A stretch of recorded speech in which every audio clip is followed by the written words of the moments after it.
उत्तराखंड को अलग राज्य बने हुए 22 साल पूरे हो चुके हैं और अब राज्य स्थापना दिवस के मौके पर उत्तराखंड में अलग अलग कार्यक्रम आयोजित किए जा रहे हैं। राज्य स्थापना के लिए बहुत लंबा संघर्ष करना पड़ा था। उस संघर्ष के बाद सफलता भी मिली, लेकिन सवाल ये बरकरार है कि क्या इन 22 सालों में क्या ये सुंदर पहाड़ी राज्य उस दिशा की ओर आगे बढ़ा जिसकी कल्पना उत्तराखंड के सैकड़ों आंदोलनकारियों ने की थी, उन शहीदों ने की थी जिन्होंने राज्य की खातिर अपनी कुर्बानी दे दी। सरकारें आई और सरकारें चली गई, सरकारें अलग अलग तरीके के दावे हर साल करती रही, लेकिन जैसे जैसे उत्तराखंड आगे की ओर बढ़ रहा है या बड़ा हो रहा है, वैसे वैसे विकास के आयाम कहीं पीछे छूट रहे हैं। वो संकट जो शुरुआती दौर में थे, जिन संकट को लेकर राज्य अलग बना, वही संकट आज भी बरकरार हैं और सरकार सिर्फ संकल्प ले रही है। अटल बिहारी वाजपेयी जी ने आज से ठीक 22 वर्ष पूर्व इस राज्य की स्थापना की थी। उनके कालखंड में ही राज्य बना था, इसलिए भारतीय जनता पार्टी ही इस राज्य को आगे ले जा सकती है। आज यहाँ पर प्रदर्शनी का विशेष रूप से यहाँ पर आयोजन किया गया है। उसका उद्घाटन अभी हम लोगों के द्वारा होना है।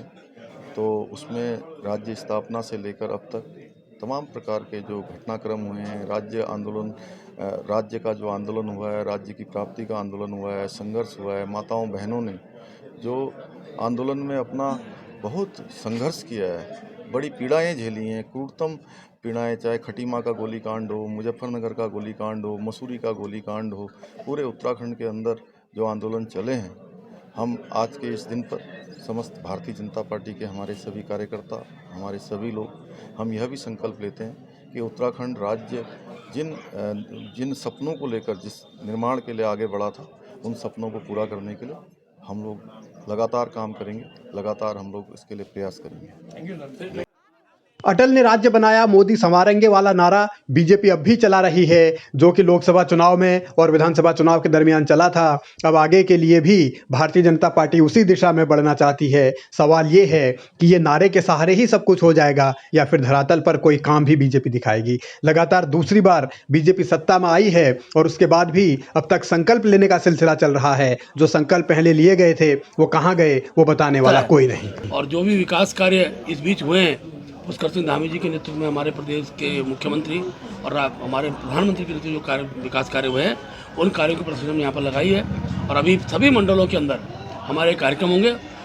गोष्ठियों का उद्देश्य ये भी है कि सरकार को सकारात्मक सुझाव राज्य के विकास के लिए, इस विषय को लेकर बहुत सारे सुझाव भी हम संकलित करते हुए और प्रदेश के माननीय मुख्यमंत्री जी को हम सौंपेंगे, जिससे कि जो भाव के साथ, जिस उद्देश्य के साथ राज्य गठन हुआ है, उस उद्देश्य की ओर हम बढ़ सकें।